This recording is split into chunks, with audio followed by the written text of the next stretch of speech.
We would not be amiss if we saw in the first reading from the Acts of Apostles some great symbolism.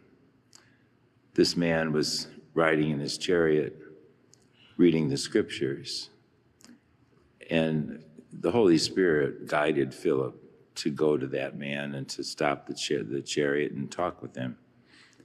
And Philip asked him, do you understand what you're reading? And he replied, how can I unless someone explains it to me? We can see here that Philip represents the church, and the Ethiopian eunuch represents all of us who are searching for a deeper understanding of our faith all the time.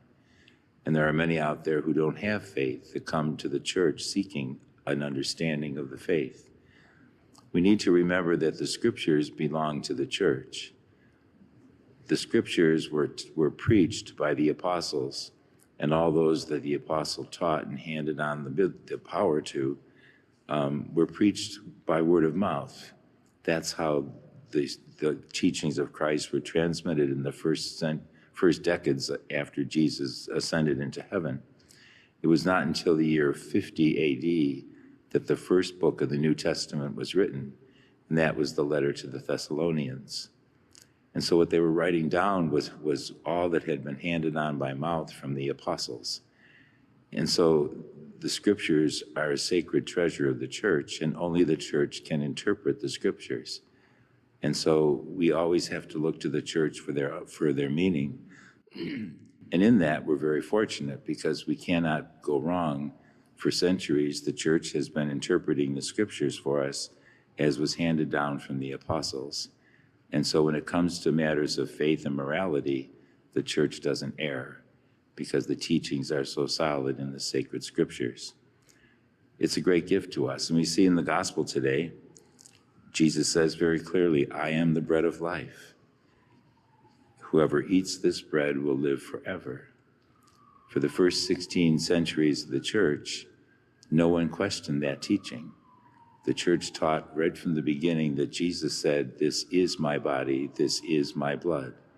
It was substantially changed from bread and wine into his body and blood. It's a mystery. We proclaim the mystery of faith at every Mass. And then it was only in the 11th century it was questioned. Then again in the 16th century during the Reformation, it was questioned again. But up to this day, 21 centuries later, the church has consistently taught that Jesus meant what he said. This is my body, this is my blood, and we have it, we read it right in the scriptures.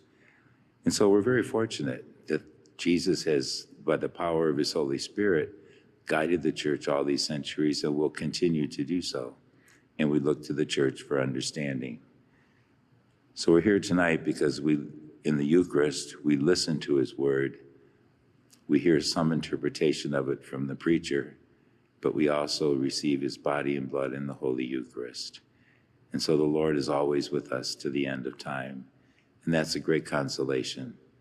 He rose from the dead, he ascended in heaven, but said, I will be with you always till the end of time. So the Lord is with us individually and as a community always. And he comes to us through the church.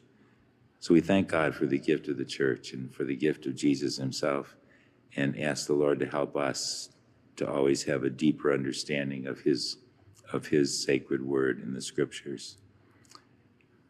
Let us stand and offer our prayers and petitions.